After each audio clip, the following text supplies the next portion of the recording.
പ്രിയ കുട്ടികളെ, നമുക്ക് ഇന്ന് 8 മാർക്കിന്റെ ഡിസൊല്യൂഷൻ പഠിച്ചാലോ? ഡിസൊല്യൂഷൻ +2 CBSEക്കും സ്റ്റേറ്റിനും പിന്നെ ഒരു പുതിയ ബാച്ച് ഉണ്ട് കേട്ടോ. ഞാൻ പറഞ്ഞിരുന്നു കഴിഞ്ഞ ദിവസം NIOS 2 കൊല്ലത്തെയും കൂടി ഒരുമിച്ച് എഴുതുന്ന ഒരു ബാച്ചാണ് NIOS. അപ്പൊ അവർക്കും പാർട്ട്ണർഷിപ്പ് ഉണ്ട്, പാർട്ട്ണർഷിപ്പിൽ ഡിസൊല്യൂഷൻ അവർക്കും ഉണ്ട് കേട്ടോ. അപ്പൊ അവർക്കും ഉപകാരപ്രദമാകുന്ന രീതിയിലാണ് ഈ ക്ലാസ് ഞാനിന്ന് എടുക്കാൻ പോകുന്നത്. അതായത് നമുക്ക് ഒരു ക്വസ്റ്റ്യൻ തന്നിട്ട് റിയലൈസേഷൻ അക്കൗണ്ടും ക്യാപിറ്റൽ അക്കൗണ്ടും ബാങ്ക് അക്കൗണ്ടും ആണ് ആവശ്യപ്പെടുന്നത്. നമ്മൾ ഇതിന്റെ തിയറി കഴിഞ്ഞ ദിവസം പറഞ്ഞിരുന്നു. ഡിസൊല്യൂഷനെ കുറിച്ചുള്ള തിയറി ഞാൻ കഴിഞ്ഞ ക്ലാസ്സിൽ വീഡിയോയിൽ അപ്ലോഡ് ചെയ്തിട്ടുണ്ട്. അപ്പൊ നമുക്ക് പ്രോബ്ലത്തിലേക്ക് കിടക്കാം. പ്രോബ്ലം നിങ്ങൾക്ക് എൻട്രി പഠിക്കാതെ ഈസി ആയിട്ട് എങ്ങനെ ചെയ്യാം എന്നാണ് നമ്മളിപ്പോ പഠിക്കാൻ പോകുന്നത്. നമുക്ക് ക്വസ്റ്റ്യനിൽ നിന്ന് നമ്മൾ ശ്രദ്ധിക്കേണ്ടത്, നമുക്ക് തന്നിരിക്കുന്ന ബാലൻസ് ഷീറ്റിന്റെ ഇത് അസറ്റ് സൈഡും ഇത് ലയബിലിറ്റി സൈഡും എന്ന് എല്ലാവർക്കും അറിയാം. അപ്പൊ അസറ്റ് സൈഡിൽ കിടക്കുന്ന ക്യാഷ് ഒഴികെ, ഈ ക്യാഷ് ഒഴിച്ച് ബാക്കി എല്ലാം നമ്മൾ എന്ത് ചെയ്യണം? റിയലൈസേഷൻ അക്കൗണ്ടിന്റെ ഈ സൈഡിലേക്ക് നമ്മൾ ട്രാൻസ്ഫർ ചെയ്യും. അപ്പൊ നമ്മൾ ഈ സൈഡിലേക്ക് ഓരോന്നോരോന്ന് ഇൻഡിവിജ്വൽ ആയിട്ടാണ് നമ്മൾ എഴുതുന്നത് കേട്ടോ. ടു സ്റ്റോക്ക് എന്ന് പറഞ്ഞ സ്റ്റോക്കിന്റെ വാല്യൂ നമ്മൾ 25,000 എഴുതാം. അത് കഴിഞ്ഞ് ഡെപ്റ്റേഴ്സ് എഴുതാം. ഡെപ്റ്റേഴ്സ് എഴുതുമ്പോൾ ശ്രദ്ധിക്കേണ്ടത് ഇന്നർ കോളമാണ് നമ്മൾ ട്രാൻസ്ഫർ ചെയ്യുന്നത്. അപ്പൊ തന്നെ നമ്മൾ കഴിഞ്ഞ ദിവസം പറഞ്ഞിരുന്നു, പ്രൊവിഷൻ മറക്കാതെ അപ്പൊ തന്നെ എഴുതണമെന്ന്. ഇന്നർ കോളത്തിലെ ഡെപ്റ്റേഴ്സ് എഴുതി കഴിഞ്ഞാലേ പ്രൊവിഷൻ കുറച്ചിട്ടുണ്ടെങ്കിൽ ഉടനെ നമ്മുടെ കൈ മാറാതെ അപ്പൊ തന്നെ എഴുതാൻ മറന്നുപോകും. അപ്പൊ നമ്മൾ ആ പ്രൊവിഷൻ നമ്മൾ ഇപ്പുറത്തേക്ക് എഴുതി 1,000 റുപ്പീസ്. ഇനി നമ്മൾ ഓരോന്നോരോന്ന് അങ്ങോട്ട് എഴുതാണ്. ബിൽസ് റിസീവബിള്, അതുപോലെ തന്നെ ഇൻവെസ്റ്റ്മെന്റ് എമൗണ്ട് നിങ്ങൾ എഴുതിയാൽ മതി, ഞാൻ പറയുന്നുള്ള ഐറ്റംസ്. പിന്നെ അതുപോലെ തന്നെ പ്ലാന്റ് ആൻഡ് മെഷീനറി, അതുപോലെ തന്നെ ബിൽഡിങ്. ഇത്രയും നമ്മള് ഇതേ വില ബുക്ക് വാല്യൂ നമ്മൾ കഴിഞ്ഞ ദിവസം പറഞ്ഞിരുന്നു. വാല്യൂ ബാലൻസ് ഷീറ്റിൽ തന്നിരിക്കുന്നതിനാണ് നമ്മൾ ബുക്ക് വാല്യൂ എന്ന് പറയുന്നത്. ആ ബാലൻസ് ഷീറ്റ് തന്നിരിക്കുന്ന അതേ വില എടുത്ത് നമ്മൾ എന്ത് ചെയ്യണം? റിയലൈസേഷൻ അക്കൗണ്ടിന്റെ ഓപ്പോസിറ്റ് സൈഡിലേക്ക്, ഇവിടെ റൈറ്റ് സൈഡിൽ കിടന്ന സംഭവത്തെ കണ്ടോ, നമ്മൾ ലെഫ്റ്റിലേക്കാണ് എഴുതിയേക്കണത്. ക്യാഷ് ആണ് നമ്മൾ ഒഴിവാക്കിയിരിക്കുന്നത്. ഇനി നമ്മൾ ലയബിലിറ്റി സൈഡിലേക്ക് വരുമ്പോ എക്സ്റ്റേണൽ ലയബിലിറ്റി ആണ് നമ്മൾ ട്രാൻസ്ഫർ ചെയ്യേണ്ടത്. എക്സ്റ്റേണൽ ലയബിലിറ്റി എന്ന് പറയുമ്പോൾ ഏതൊക്കെ വരും? ക്രെഡിറ്റേഴ്സ് കണ്ടോ, ഓപ്പോസിറ്റ് സൈഡിൽ നോക്കിയേ. ഈ സൈഡിൽ കിടക്കുന്ന ക്രെഡിറ്റേഴ്സിനെ നമ്മൾ ഇപ്പുറത്തേക്ക് എഴുതി 75,000. അതുപോലെ തന്നെ ബിൽസ് പേയബിൾ 30,000. അതുപോലെ തന്നെ ലോൺ എടുക്കുമ്പോൾ ശ്രദ്ധിക്കേണ്ടതാ, മിസ്റ്ററിന്റെ ലോൺ ആണെങ്കിൽ മക്കൾ എടുക്കാൻ പാടില്ല, പാർട്ട്നേഴ്സിന്റെ ലോൺ എടുക്കാൻ പാടില്ല. അത് സിസ്റ്ററിന്റെയോ ബ്രദറിന്റെയോ വൈഫിന്റെ ഒക്കെ ആണെങ്കിൽ എടുക്കാവൂ. ഇത് മിസ്സസ് എന്നാണ് പറഞ്ഞിരിക്കുന്നത്. മിസ്സസിന്റെ ലോൺ ആയതുകൊണ്ട് നമ്മൾ ഇങ്ങോട്ട് ട്രാൻസ്ഫർ ചെയ്യാണ്. മിസ്സസ് ലോൺ, മിസ്സസിന്റെ ലോൺ ആണ് നമുക്ക് തന്നിരിക്കുന്നത്. മിസ്സസ് എയുടെ ആൻഡ് മിസ്സസ് എസ് ലോൺ 25,000. പിന്നെ നമുക്ക് തന്നേക്കുന്നത് WCR ആണ്. WCR നമുക്ക് ക്യാപിറ്റൽ അക്കൗണ്ടിലേക്ക് വീതിച്ചു കൊടുത്താൽ മതി. അഡ്ജസ്റ്റ്മെന്റിൽ ക്ലെയിം ഒന്നും ഇല്ല. അപ്പൊ നമുക്ക് ക്യാപിറ്റൽ അക്കൗണ്ടിലേക്ക് അത് വീതിച്ചു കൊടുത്താൽ മതി. പിന്നെ വരുന്നത് ബാങ്ക് ലോൺ ആണ്. അപ്പൊ ബാങ്ക് ലോണും നമ്മൾ ഇവിടേക്ക് ട്രാൻസ്ഫർ ചെയ്യാണ്. ബാങ്ക് ലോൺ നമുക്ക് തന്നേക്കുന്നത് 50,000 ആണ്. പിന്നെ നമുക്ക് തന്നിരിക്കുന്നത് ജനറൽ റിസർവ് ആണ്. ജനറൽ റിസർവ് നമുക്കറിയാം. ജനറൽ റിസർവിന് എപ്പോഴും റിസർവ് ചെയ്ത് വെച്ചേക്കാണ്. ആരാ? ക്യാപിറ്റൽ. വേറെ എങ്ങും ആർക്കും അതിനെ കൊടുക്കില്ല. ക്യാപിറ്റൽ ആണത് റിസർവ് ചെയ്ത് വെച്ചേക്കണേ. ക്യാപിറ്റൽ അക്കൗണ്ടിന്റെ ഓപ്പോസിറ്റ് സൈഡിലാണ് അത് എഴുതുള്ളൂ കേട്ടോ. പിന്നെ വരുന്നത് ക്യാപിറ്റൽ ആണ്. അപ്പൊ നമ്മളിപ്പോ എന്താ ചെയ്തേ? നമുക്ക് തന്ന റിയലൈസേഷൻ അക്കൗണ്ടിന്റെ അസറ്റിൽ കിടക്കുന്ന ക്യാഷ് ഒഴികെ ബാക്കി എല്ലാം നമ്മൾ ഓപ്പോസിറ്റ് സൈഡിലേക്ക് എഴുതി റിയലൈസേഷൻ അക്കൗണ്ടില്. ലയബിലിറ്റി സൈഡിൽ കിടക്കുന്ന എക്സ്റ്റേണൽ ലയബിലിറ്റീസ് എല്ലാം അതും നമ്മൾ റിയലൈസേഷൻ അക്കൗണ്ടിന്റെ ഏത് സൈഡിലേക്കാ? ഇവിടെ ലെഫ്റ്റിൽ കിടന്നതിന് നമ്മൾ റൈറ്റിലേക്ക് എഴുതി. ഇനി നമ്മൾ ശ്രദ്ധിക്കേണ്ടത് അഡ്ജസ്റ്റ്മെന്റിലേക്ക് വരാം.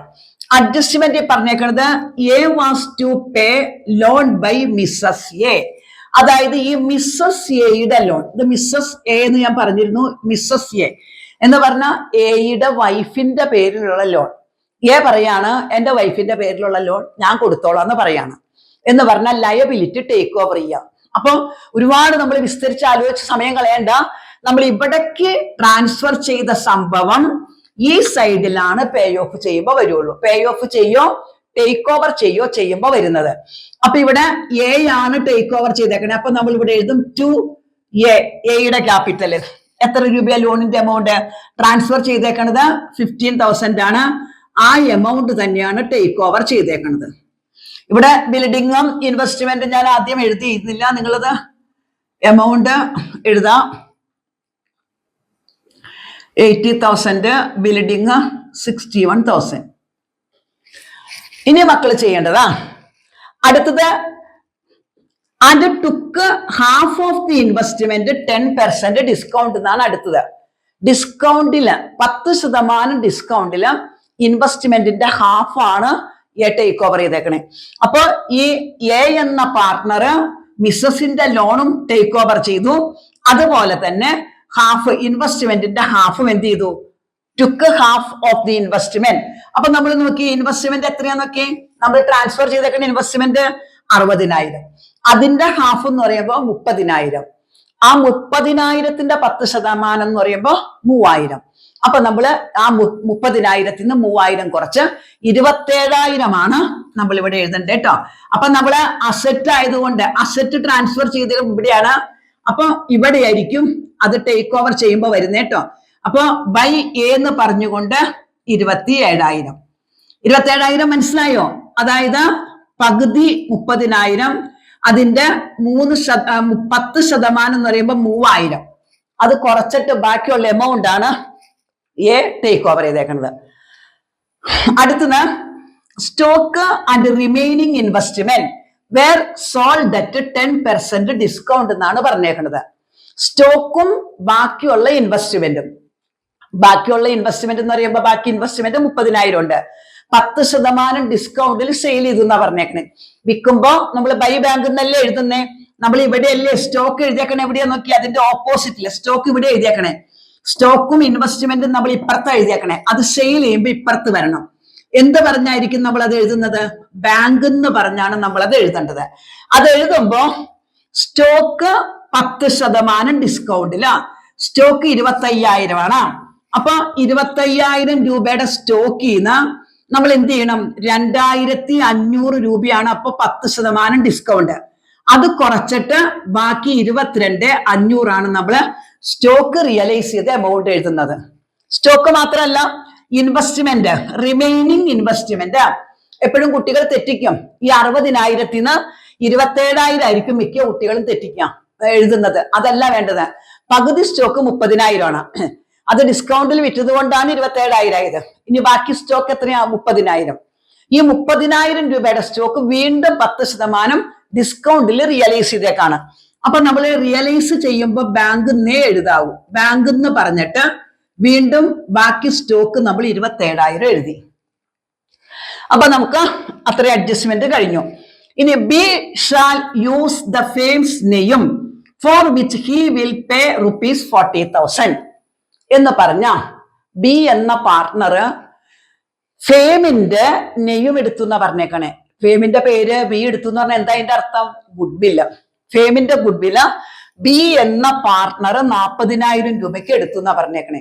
അപ്പൊ ആ ഫേം ഡിസൊല്യൂഷൻ നടത്തുന്ന സമയത്ത് തല്ലിപ്പിരിഞ്ഞു പോണതോ അല്ലെങ്കിൽ കടം വന്നു പോണതോ ഒന്നും ആവില്ല. ജനങ്ങളുടെ ഇടയിൽ നല്ല മതിപ്പുണ്ടാവും. അപ്പൊ എന്തെങ്കിലും വേറെ എന്തെങ്കിലും കാരണം കൊണ്ടായിരിക്കും അവർ വേണ്ടാന്ന് വെച്ചേക്കണേ. അല്ലെങ്കിൽ 40,000 രൂപയൊന്നും ഒരു ഫേം ഡിസൊല്യൂഷൻ നടത്തുമ്പോൾ നമുക്ക് റിയലൈസ് ചെയ്താൽ കിട്ടില്ല. അപ്പൊ 40,000 രൂപയ്ക്ക് ബി എന്ന പാർട്ട്ണർ ആ ഫേമിന്റെ ഗുഡ്വില്ലാണ് എടുത്തിരിക്കുന്നത്.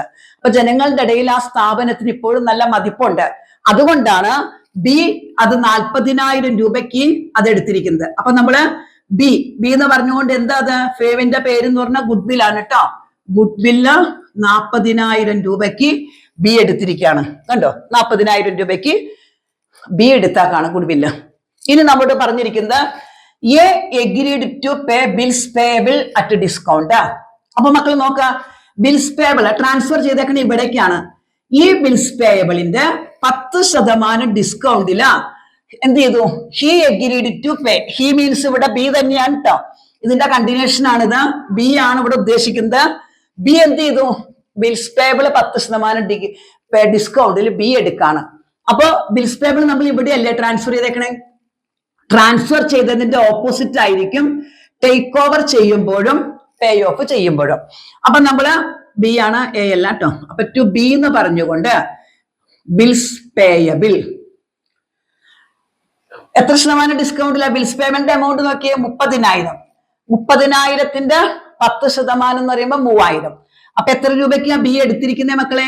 27,000 രൂപയ്ക്ക്. അതായത് ആ 30,000-ന്ന് 3,000 കുറച്ച് ബാക്കി 27,000 രൂപയ്ക്ക് ആ ബിൽസ് പേബിൾ ബി എടുക്കാണ്. ഇനി നമ്മൾ പറഞ്ഞേക്കണേ ഡെപ്റ്റേഴ്സ് റിയലൈസ് ചെയ്തു. എത്ര രൂപയ്ക്കാ? 35,000. ബിൽസ് പേബിളും റിയലൈസ് ചെയ്തു, പ്ലാന്റ് ആൻഡ് മെഷീനറി റിയലൈസ് ചെയ്തു, ബിൽഡിംഗ് റിയലൈസ് ചെയ്തു. അപ്പൊ എല്ലാം റിയലൈസ് ചെയ്തേക്കാണ്. റിയലൈസ് ചെയ്യുമ്പോൾ നമ്മൾ ബൈ ബാങ്ക് എന്നാണ് എഴുതുന്നത്. അതായത് ഇവിടെ കിടക്കുന്ന ഡെപ്റ്റേഴ്സ്, അതുപോലെ തന്നെ പിന്നെ അവർ തന്നേക്കണ bills receivable, plant and machinery, building, ഈ 4 അസറ്റും റിയലൈസ് ചെയ്ത വാല്യൂ നമുക്ക് തന്നിട്ടുണ്ട്. അപ്പൊ നമ്മൾ എന്ത് ചെയ്യണം? ബൈ ബാങ്ക് എന്ന് എഴുതിയിട്ട് അത് 4ഉം കൂടി നമ്മൾ ആഡ് ചെയ്ത് കാണിക്കണം. അപ്പൊ നമുക്ക് ഇവിടെ എഴുതാൻ സ്ഥലമില്ലാത്തതുകൊണ്ട് ഞാൻ ഈ അഡ്ജസ്റ്റ്മെന്റ് മാക്കിയാണ്. നമുക്ക് ഈ ഡിസൊല്യൂഷനിൽ നമുക്കിനി ക്വസ്റ്റ്യനിലേ ഇതൊന്നും നമുക്കിനി വേണ്ട. നമ്മളിപ്പോ ഒരു സൂത്രത്തികയുടെ കണക്ക് ചെയ്ത് ഞാൻ കാണിച്ചു തരാം. നമുക്കിതൊന്നും വേണ്ട. ഇനി ക്വസ്റ്റ്യൻ പേപ്പറൊക്കെ നോക്കി നിങ്ങൾ സമയമൊന്നും കളയില്ല. എളുപ്പത്തിൽ നമുക്ക് ക്യാപിറ്റൽ അക്കൗണ്ട് ഒക്കെ ചെയ്യാൻ പറ്റും. അപ്പൊ ബാക്കി ഞാൻ റിയലൈസേഷൻ അക്കൗണ്ടിന്റെ ബാക്കി ഞാൻ ഇങ്ങോട്ട് എഴുതാണ്. അതായത് ബാങ്ക് എന്ന് പറഞ്ഞിട്ട് നമ്മൾ ഏതൊക്കെ എഴുതുന്നതെന്ന് നോക്കി പ്ലസ് ചെയ്ത് കാണിച്ചാൽ മതി കേട്ടോ. 35,000 ഡെപ്റ്റേഴ്സ്, അതുപോലെ തന്നെ ബിൽസ് റിസീവബിള് 13,500, അതുപോലെ തന്നെ പ്ലാന്റ് ആൻഡ് മെഷീനറി 38,900, അതുപോലെ തന്നെ ബിൽഡിംഗ് 12,000. ഇത് 4ഉം കൂടി കൂട്ടി കിട്ടുന്ന എമൗണ്ട് ആണ് നമ്മൾ ഇവിടേക്ക് എഴുതുന്നത് കേട്ടോ.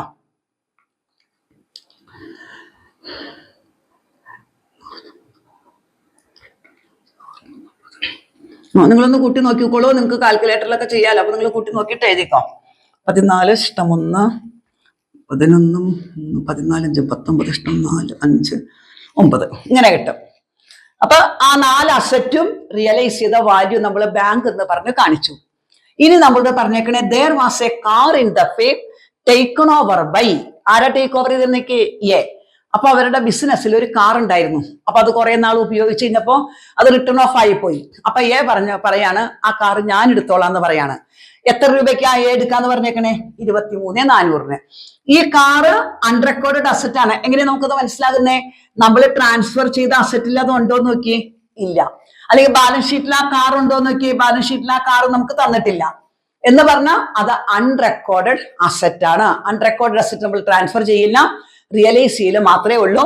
ഇവിടെ റിയലൈസ് ചെയ്യല്ല ചെയ്യുന്ന എ എടുത്തത് കൊണ്ട് നമ്മൾ എന്ത് ചെയ്യാം? എ എന്ന് പറഞ്ഞുകൊണ്ട് നമ്മൾ ആ ടേക്ക് ഓവർ ചെയ്ത എമൗണ്ട് നമ്മൾ ഇവിടെ എഴുതും. അതായത് 23,400 കാർ ടേക്ക് ഓവർ ചെയ്തേക്കണേ. അപ്പൊ നമ്മൾ അത് അവിടെ എഴുതും. ഇനി creditors were paid 90% in full settlement എന്നാണ് പറഞ്ഞേക്കണേ. ക്രെഡിറ്റേഴ്സിന് കൊടുക്കാനുള്ള എമൗണ്ട് 90% കൊടുത്ത് സെറ്റിൽ ചെയ്തു എന്ന് പറഞ്ഞാൽ ക്രെഡിറ്റേഴ്സ് നമ്മൾ ട്രാൻസ്ഫർ ചെയ്ത് എത്രയാന്ന് നോക്കിയേ? ക്രെഡിറ്റേഴ്സ് 75,000 അല്ലേ? ഇവിടെ കിടക്കുന്ന ക്രെഡിറ്റേഴ്സിന് പേ ഓഫ് ചെയ്യുമ്പോൾ ഇവിടെയല്ലേ വരുന്നേ? To bank. ഇവിടേക്ക് ഞാൻ എഴുതാത്തത് ഇവിടെ സ്ഥലമുള്ളത് കൊണ്ടാണ് കേട്ടോ. അസറ്റ് എഴുതാൻ നമുക്ക് സ്ഥലം ഉണ്ടായിരുന്നില്ല, അതുകൊണ്ട് ഞാൻ അവിടെ വരച്ചേ. അപ്പൊ ഈ ക്രെഡിറ്റേഴ്സ്, അപ്പൊ ഈ ബാങ്ക് എന്ന് എഴുതിയിട്ട് നമുക്ക് ക്രെഡിറ്റേഴ്സിന് കൊടുക്കാം മനസ്സിലാകാൻ വേണ്ടിയിട്ട്.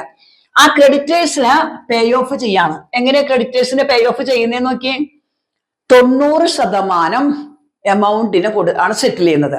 അതായത് 100 രൂപ കൊടുക്കാനുള്ള 90 രൂപ കൊടുത്ത് ഇടപാട് തീർക്കാണ്. അങ്ങനെയാണെങ്കിൽ 10% ഡിസ്കൗണ്ട് ആണുള്ളത് കൊണ്ട് ഉദ്ദേശിക്കുന്നേ. അപ്പൊ ഈ ക്രെഡിറ്റേഴ്സിന് 7,500 രൂപ, അതായത് 75,000 ആണ് പലർക്കുമായിട്ട് കൊടുക്കാനുള്ളത്. അതില് 7,500 കുറച്ച് ബാക്കി 67,500 കൊടുത്തേ ക്രെഡിറ്റേഴ്സ് ഞങ്ങൾക്ക് സെറ്റിൽ ചെയ്തു. 75,000 രൂപ കൊടുക്കാനുള്ളവർക്ക് 67,500 കൊടുത്ത് അവരുടെ കടവും കൂടി വീട്ടി. ഇനി നമ്മൾ പറഞ്ഞേക്കുന്നത് എന്താണെന്നൊക്കെ? റിയലൈസേഷൻ എക്സ്പെൻസസ് ആണ്. Realisation expenses 17,000. റിയലൈസേഷൻ എക്സ്പെൻസസ് എഴുതുമ്പോഴും ലയബിലിറ്റി പേ ഓഫ് ചെയ്യുമ്പോഴും ബിസിനസ്സിൽ നിന്ന് ക്യാഷ് പോകല്ലേ. അപ്പൊ നമുക്ക് ടു ബാങ്ക് എന്നേ എഴുതാൻ പറ്റുള്ളൂ. അപ്പൊ ഇനി ഇവിടെ സ്ഥലം ഇല്ലാത്തത് കൊണ്ട് നമുക്ക് ഇപ്പുറത്ത് എഴുതാം. ഇത് റിയലൈസേഷൻ അക്കൗണ്ടിന്റെ കണ്ടിന്യൂഷൻ ആണ് കേട്ടോ. അപ്പൊ നമ്മൾ ഇവിടെ എഴുതും ടു ബാങ്ക്. എന്ന് പറഞ്ഞുകൊണ്ട് ആ 17,000 ഇവിടെ നമ്മൾ എഴുതും. എന്നിട്ട് നമ്മൾ റിയലൈസേഷൻ അക്കൗണ്ട് രണ്ട് സൈഡും നമ്മൾ കൂട്ടി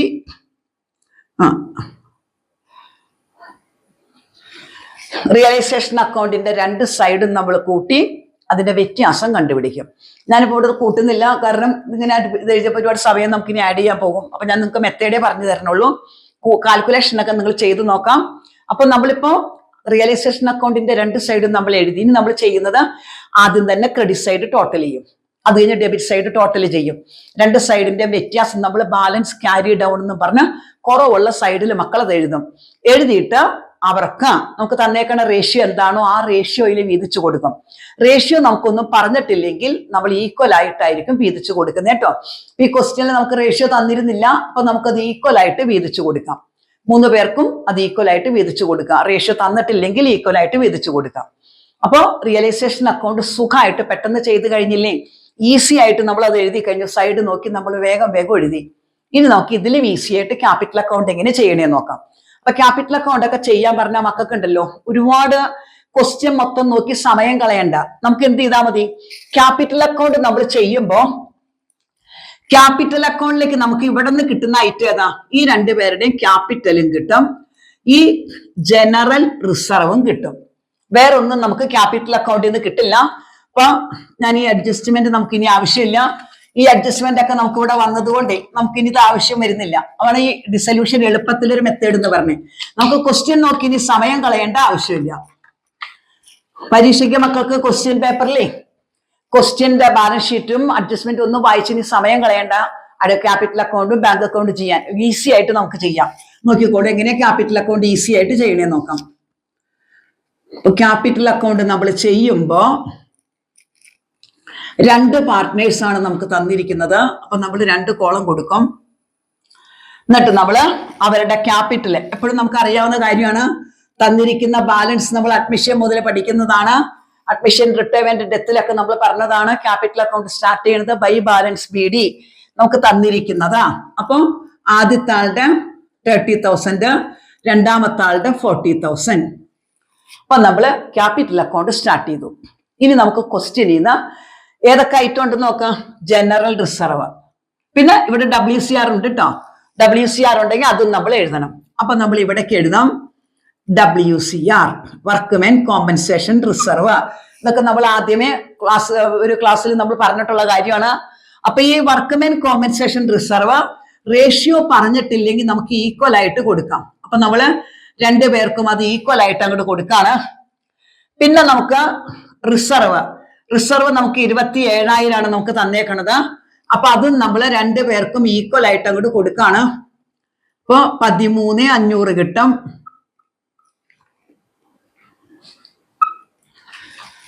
റേഷ്യോ ഉണ്ടെങ്കിൽ ആ റേഷ്യോയിൽ വീതിക്കാം. ഇവിടെ റേഷ്യോ പറഞ്ഞിട്ടില്ല, അപ്പൊ നമ്മൾ ഈക്വൽ ആയിട്ട് കൊടുത്തു. ഇനി നമുക്ക് ക്വസ്റ്റ്യൻ വേണ്ട, ഇനി നമുക്ക് ബാലൻസ് ഷീറ്റ് നോക്കിയേ വേണ്ട. ഇനി നമുക്ക് ഈ റിയലൈസേഷൻ അക്കൗണ്ട് മാത്രം മക്കൾ നോക്കിയാൽ പെട്ടെന്ന് ചെയ്ത് കഴിയും. റിയലൈസേഷൻ അക്കൗണ്ടിൽ മക്കൾ നോക്കേണ്ടതേ ഇവിടെ ഈ സൈഡിൽ ആരുടെങ്കിലും പേരുണ്ടോ നോക്കി, അല്ലെ? ഉണ്ടല്ലോ. A ഉണ്ട്, 2 പ്രാവശ്യം അല്ല 1 പ്രാവശ്യം B വന്നിട്ടുണ്ട്. A 1 പ്രാവശ്യം വന്നിട്ടുണ്ട്, B വന്നിട്ടുണ്ട് കേട്ടോ. അപ്പൊ ഇവിടെ കിടക്കുന്ന Aയെ നമ്മൾ ഇപ്പുറത്തേക്ക് കൊണ്ടുപോകും. എന്ത് പറഞ്ഞാ നമ്മൾ എഴുതുന്നേ? നമ്മൾ ഏത് അക്കൗണ്ടിൽ നിന്ന് എടുത്താ എഴുതുന്നേ? റിയലൈസേഷൻ അക്കൗണ്ടിൽ നിന്ന് എടുത്തല്ലേ എഴുതുന്നേ, അല്ലെ? അപ്പൊ നമ്മൾ റിയലൈസേഷൻ എഴുതിയിട്ട് Aയുടെ എമൗണ്ട് കണ്ടോ, 15,000. അപ്പൊ നമ്മളത് 15,000 Aയുടെ കോളത്തിൽ അങ്ങോട്ട് കൊടുക്കും. ഇനിയോ B to B എന്ന് പറഞ്ഞുകൊണ്ട് ബിൽസ് പേബിൾ ടേക്ക് ഓവർ ചെയ്തതാണ്. അത് നമ്മൾ എന്ത് ചെയ്യും? ആ നമ്മൾ ഇവിടെ റിയലൈസേഷൻ നമ്മൾ ഒരു പ്രാവശ്യം എഴുതിയാൽ മതി. എന്നിട്ട് Bയുടെ കോളത്തിൽ ആ 27,000 നമ്മൾ Bയുടെ കോളത്തിൽ എഴുതും. അപ്പൊ ഓർത്ത് വെക്കേണ്ടത്, ഇവിടെ ആരുടെങ്കിലൊക്കെ പേരുണ്ടെങ്കിൽ അത് നമ്മൾ അപ്പുറത്തേക്ക് എഴുതും റിയലൈസേഷൻ പറഞ്ഞ്. എന്നിട്ട് അവരുടെ കോളത്തിൽ ആ എമൗണ്ട് എഴുതും. Aയുടെ കോളത്തിൽ Aയുടെ എമൗണ്ട് എഴുതി, Bയുടെ കോളത്തിൽ Bയുടെ എമൗണ്ട് എഴുതി. ഇപ്പൊ 2 പ്രാവശ്യം നമ്മൾ ബൈ റിയലൈസേഷൻ എഴുതേണ്ട ആവശ്യമില്ല. 1 പ്രാവശ്യം എഴുതിയിട്ട് അവരുടെ കോളത്തിൽ കൊടുത്താൽ മതി. ഇനി ഈ സൈഡിലൊന്നും ഇല്ല, ഇത് അതിന്റെ ബാക്കിയാണല്ലോ. റിയലൈസേഷൻ അക്കൗണ്ടിന്റെ കണ്ടിന്യൂഷൻ ആണിത്. അപ്പൊ ഈ സൈഡിൽ നമ്മൾ നോക്കണം, ആരുടെങ്കിലും പേരുണ്ടോ നോക്കാം. ഇവിടെ ഇല്ല, ബാങ്ക് ആണത്. ഇനി നമ്മൾ നോക്കേണ്ടതേ റൈറ്റ് സൈഡ് നോക്കണം. റൈറ്റ് സൈഡ് നോക്കി, ആരുടെങ്കിലും പേരുണ്ടോ നോക്കി. ഇത് മിസ്സസ് ആണ് കേട്ടോ, ഇത് വേണ്ട.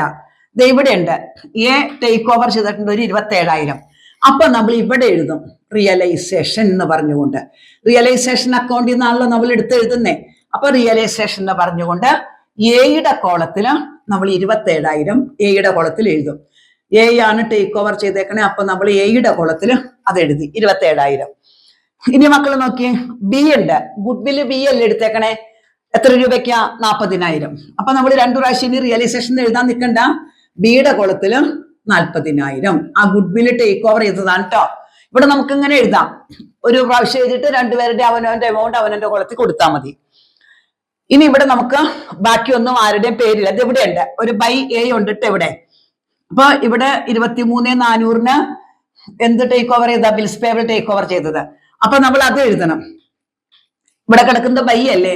അപ്പൊ നമ്മള് ടു റിയലൈസേഷൻ എന്ന് പറഞ്ഞുകൊണ്ട് എയുടെ കോളത്തില് 23,400 അതും നമ്മൾ എഴുതി. കണ്ടില്ലേ, ഇവിടെ ബൈ എന്ന് എഴുതിയിട്ടുണ്ട്. അസറ്റ് എന്തോ ടേക്ക് ഓവർ ചെയ്തതാണ് 23,400. അപ്പൊ അതും നമ്മൾ അപ്പുറത്തേക്ക് എഴുതി. അപ്പൊ റിയലൈസേഷൻ അക്കൗണ്ടിൽ നിന്ന് നമ്മൾ 2 സൈഡും നോക്കി അങ്ങോട്ട് എഴുതി. പറഞ്ഞ നേരം കൊണ്ട് നമ്മുടെ ക്യാപിറ്റൽ അക്കൗണ്ട് കഴിഞ്ഞു. അപ്പൊ ക്യാപിറ്റൽ അക്കൗണ്ട് ചെയ്തപ്പോൾ നമ്മൾ ബാലൻസ് ഷീറ്റിന് ആകെ കൂടി നമുക്ക് കിട്ടുന്നത് പാർട്ട്നേഴ്സിന്റെ ക്യാപിറ്റൽ, റിസർവ് ഉണ്ടെങ്കിൽ റിസർവ്, അതുപോലെ തന്നെ WCR ഉണ്ടെങ്കിൽ അത്. ഇനി ചിലപ്പോൾ ഇത് ഉണ്ടാവും, ഏതാ ഈ പ്രോഫിറ്റ് ആൻഡ് ലോസ് 2 സൈഡിലും വരാം. അപ്പൊ ഓപ്പോസിറ്റ് സൈഡിലേക്ക് അതും വീതിച്ചു കൊടുക്കാം കേട്ടോ. പിന്നെ ഈ എംപ്ലോയീസ് പ്രൊവിഡന്റ് ഫണ്ട് ഒട്ടുമിക്ക നിങ്ങൾക്ക് തരുന്ന ക്വസ്റ്റ്യനിൽ നോക്കിക്കോ. ഇതിൽ ഞാൻ എടുത്തപ്പോൾ വന്നിട്ടില്ല. എംപ്ലോയീസ് പ്രൊവിഡന്റ് ഫണ്ട് EPF എപ്പോഴും ഉണ്ടാകും. ഈ EPF നമ്മൾ ട്രാൻസ്ഫർ ചെയ്താൽ മാത്രം പോരാ, ഒന്നും പറഞ്ഞില്ലെങ്കിലും നമ്മളത് പേ ഓഫ് ചെയ്യാൻ വേണം കേട്ടോ. ഇനി നമുക്കപ്പോ നമ്മൾ ക്യാപിറ്റൽ അക്കൗണ്ട് എല്ലാം എഴുതി. 2 പേരുടെയും ബാലൻസ് ചെയ്യാണ്. അപ്പൊ നിങ്ങളത് ആഡ് ചെയ്ത് എഴുതണം. ഇവിടെ നമ്മൾ ബാലൻസ് ഇത് എഴുതിയിട്ടില്ലല്ലോ. ബാലൻസ് കണ്ടിട്ട് ആ ബാലൻസ് കൂടി അതുകൂടി എഴുതാൻ മറക്കരുത് കേട്ടോ. അപ്പൊ റിയലൈസേഷൻ അക്കൗണ്ടിന്റെ ഏത് സൈഡിലാണോ നിങ്ങൾക്ക് ബാലൻസ് കിട്ടിയതാ ആ വീതിച്ചേക്കണത് 2A എന്നാണ് വീതിച്ചെങ്കിൽ ബൈ റിയലൈസേഷൻ. അതല്ല ഇപ്പുറത്ത് കിട്ടിയെങ്കിൽ ടു റിയലൈസേഷൻ എന്ന് പറഞ്ഞാൽ അതും കൂടി എഴുതണം കേട്ടോ. എന്നിട്ടാ അപ്പൊ അത് ഞാൻ എഴുതിയിട്ടില്ല, മറക്കാണ്ട് എഴുതിക്കൊള്ളണം. ബാലൻസ് എപ്പോഴും ബാങ്കിലേക്കാണ് നമ്മൾ ട്രാൻസ്ഫർ ചെയ്യുന്നത്. ക്യാപിറ്റൽ അക്കൗണ്ടിന്റെ ബാലൻസ് മക്കൾ എപ്പോഴും ബാങ്ക് എന്ന് പറഞ്ഞ് എഴുതണം. അപ്പൊ ഇത് എഴുതുന്നേക്കാളും മുമ്പ് ഇത് ബാലൻസ് ചെയ്ത് നോക്കിയിട്ട് ബാലൻസ് 2 പേർക്കും ഈക്വൽ ആക്കി കൊടുത്തിട്ട് അതും കൂടി എഴുതിയിട്ട് വേണം ബാലൻസ് ചെയ്യാൻ കേട്ടോ. ഇനി നമുക്ക് ബാങ്ക് അക്കൗണ്ട് ആണ്. ഇതിലും എളുപ്പത്തിൽ നമുക്ക് ബാങ്ക് അക്കൗണ്ട് ചെയ്ത് കഴിയും. ബാങ്ക് അക്കൗണ്ട് നമ്മൾ എങ്ങനെ ചെയ്യുന്നേ? നമുക്ക് തന്നിരിക്കുന്ന ബാലൻസ് ഷീറ്റിലെ ഈ ഐറ്റം മാത്രമേ നമുക്ക് ബാലൻസ് ഷീറ്റിലേക്ക് ആവശ്യമുള്ളൂ. ബാക്കി ക്വസ്റ്റ്യൻ മൊത്തം ബാക്കിയാണ്. കാരണം എന്താ, നമുക്കിനി ക്വസ്റ്റ്യനിൽ ഇത് വേറെ ഒന്നും വേണ്ട. 4,500 ആയിരുന്നു അല്ലേ.